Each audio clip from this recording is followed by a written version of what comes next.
What's up for July? The evening star beckons, and in search of the Milky Way.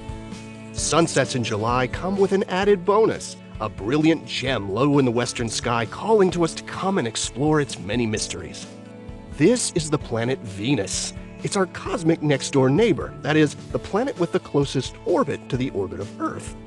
It's often thought of as Earth's sister planet, given that it's also a rocky world of the same size, though Venus developed into a hellishly hot world where Earth became the cool blue planet we know and love. Venus is sometimes referred to as the morning star or the evening star, depending on whether it's visible around sunrise or sunset.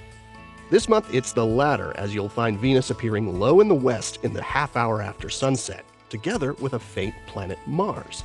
In fact, you can watch each evening as Venus and Mars get closer, culminating with a close conjunction on July 12th when they'll be only a finger's width apart.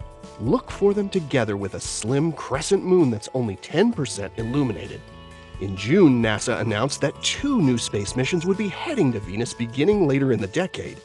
Veritas and Da Vinci Plus will investigate the planet's surface and atmosphere, returning incredible images, maps, and other data, likely rewriting our understanding of how Earth's sister planet became so inhospitable, along with how it might still be active today.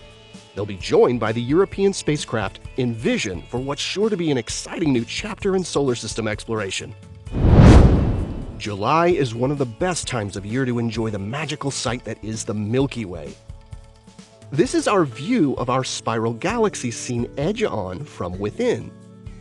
Now, some part of the Milky Way is visible in the night sky any time of year, but the galaxy's bright, complex core is only observable during certain months. Earlier in the season, you have to wait until the wee hours of the morning for the core to rise in the sky. But in June and July, the core has already risen by the time it's fully dark and can be seen fairly well until around 2 a.m. when it starts to set.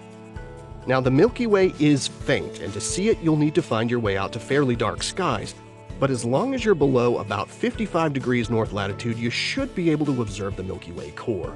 Southern Hemisphere observers have it even better as the core appears much higher overhead there. One super important tip is to avoid the full moon and the days close to it, since a bright moon overwhelms the faint glow of the Milky Way.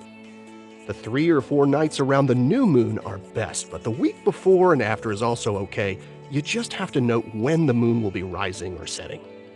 There are a variety of great apps and websites to help you find dark skies and figure out when and where to look.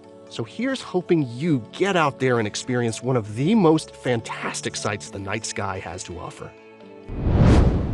Here are the phases of the moon for July. You can catch up on all of NASA's missions to explore the solar system and beyond at nasa.gov. I'm Preston Dykes from NASA's Jet Propulsion Laboratory, and that's what's up for this month.